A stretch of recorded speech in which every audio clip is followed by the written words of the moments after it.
binantaan ng Malacanang si Chis Escudero tungkol sa 2026 budget. Siyempre, tungkol sa mainit na issue ng insertions. Alam naman natin na naging mainit yung mga issue ng insertions na yan.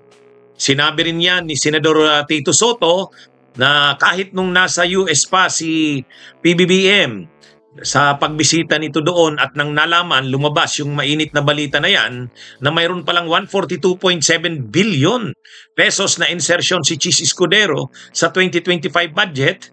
Sabi ni Tito Soto, nagalit si PBBM. Nagalit nang malaman yan. Kaya pala doon sa kanyang speech noong SONA, talagang isang kumuha ng atensyon ay yung kanyang pagbanggit na ang 2026 budget ay bubusisiin na. Hindi na pwede yung mga insertions. At kung maraming ang mga insertions yan, kapag ang budget na ipinasa daw ng Kongreso ay hindi na aayon sa programa ng administrasyon, ito ay kanyang ibibito. Yan ang warning ni PBBM. Nag-react si Escudero dyan, si Chis Escudero, na akala mo naman ay ipinagtatanggol ang Senado o ang Kongreso. Ang sabi niya, hindi naman pwedeng hindi namin busisiin yan. Pag may nakita kaming dapat baguhin, babaguhin namin yan. Kami ang may power of the force. Wow, ang tapang ni Chis Escudero ang tapang. Parang nakikipagmatigasan sa Malacanang. Sige nga, hintayin natin sa susunod na mga araw kung totoo yung kanyang mga sinasabi.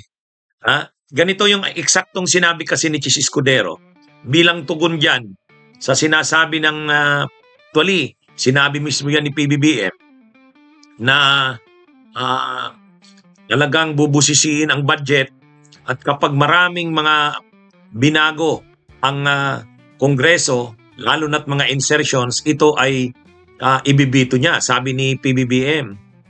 Pero sabi naman ni Chis Escudero, hindi naman porket binalangkas ng executive, lahat yun ay tama na. Hindi naman porket binalangkas ng executive, lahat yun ay hindi na pwedeng baguhin at tila nakaukit na sa bato. Wow! Yung mga kalihim mismo ng Pangulo ay humihiling sa Kongreso ng dagdag o pagbabago sa kanilang budget. Yan. So ang sinasabi ni Chis Escudero, hindi pwedeng hindi nila baguhin ang budget kung may nakita raw silang dapat baguhin. Kasi sila daw ang may power of the force. Kahit ipinanukala yan o pinupose yan ng executive, hindi raw yan nakaukit sa bato. Naging matalinghaga na naman si Escudero. Okay sana yung mga sinasabi ni Chis Escudero na yan. Tama naman yan. Ang Kongreso ang may power of the force.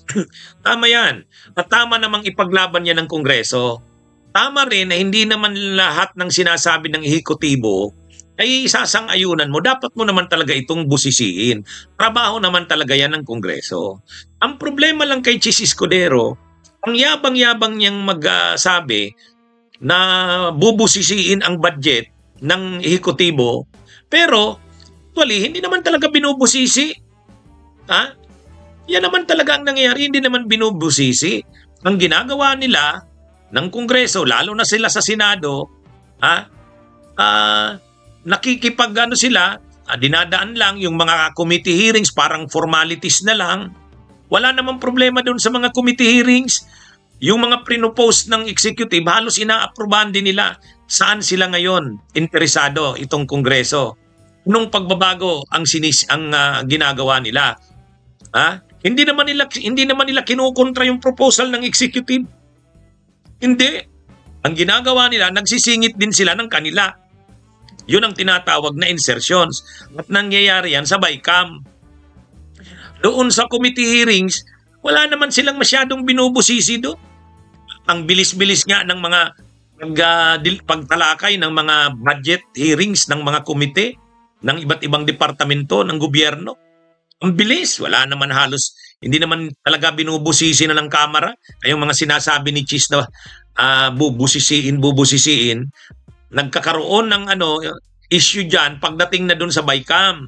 Kasi ang ginagawa ng mga kongresista at senador, lalo't mga opisyal ng Kamara at ng Senado, yung kanilang isisingit na kanila naman. Yun naman yun. Kaya halimbawa, si Chis Escudero, pagdating sa BICAM, nag-insert ng 142.7 billion. Si Romualdez din, nag-insert din. Sabi ni Chis Escudero, ang kabuang insertions daw sa 2025 budget ay 600 billion. Inamin niya yan. Kaya lang, ang sabi niya nga, 600 billion ang insertion, sa amin naman 142.7 lang. Nasaan yung 400 billion plus o mahigit? Sabi niya, yun, sa Kamara yun lang imbestigahan nyo. Di ibig sabihin, ang ginagawa nila, yung mga insertions, diyan nagre-react ang Malacanang sa mga insertions na yan.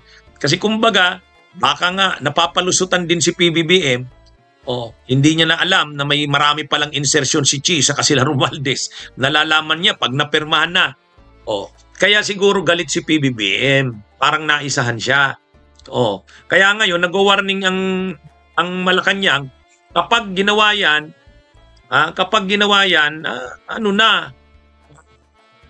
hindi na pwede yan. At ibibito daw yan ng presidente. Yan ang sabi ni Yussi Claire Castro. Ito, Palasyo sa Kongreso. Huwag abusuhin kapangyarihan para magsingit. Insertions ang English niyan sa 2026 national budget.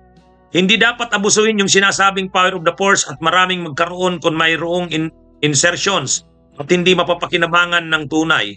Yan lamang ang gusto ng Pangulo. Kung may mga insertions na may kabuluhan, malamang hindi ibito. Pero kapag nakita nila na wala naman itong pupuntahan at maaring madala lamang sa pang-abuso, hindi mag-aatubili ang Pangulo na ito ay ibito. Yan ang dito. Ang issue dito, yung singit, yung mga insertions. Kaya ang ini-insist ni Chis na hindi naman kami papayag na hindi busisiin. Hindi naman yun talaga naman kailangan naman talaga nilang busisiin niya, mga power of the force. Kaya lang, sa totoo, ang ginagawa nila ng Kongreso, kahit nila Chis ng Senado, lang naman, interesado sila dun sa kanilang maisisingit. Pag okay na yun, tahimik na sila. Maniwala naman tayo dun sa mga busisi-busisi. Kaya wina-warningan kumbaga si Chis. Okay lang yang magbusisi kayo, pero pag mga insertions ang pinasok nyo dyan, siningit nyo dyan, ibibito yan. Sige, abangan natin. Abangan natin kung totoo ba itong sinasabi ng Malacanang na hindi na pwede yung mga insertions na yan. Abangan din natin kung totoo nga ba ang sinasabi ni Escudero na bubusisiin talaga nila ang budget. Ang nangyayari kasi dito, abuso na sa budget ito eh. Abuso na. Siyempre, ang nag-prepare ng budget, executive. Ay sa executive, yung gusto nila, nandun na eh. Ang gusto naman nila, Chis Escudero sa Senado, kami naman, nasaan naman sa amin yan? Kulang yan. Kailangan mag-insert din kami, ganito. Ganon din si Romualdez sa House. Kailangan din mag-insert din sila. Kapag okay na yan, everybody happy. Yan ang totoo dyan. Huwag ka nga, Chis. Akala mo naman kung magsabing hindi kami papayag na hindi namin mabusisi yan. Akala mo naman interest ng bayan ang iniisip. Huwag nyo nga kami. Bunyog, halikan na kasama ka. Bunyog, kapag buklod ay may pag-asa. Luzon, Visayas, Mindanao, isa ang pananaw. Sa bagong Pilipinas ang bunyog isisigaw.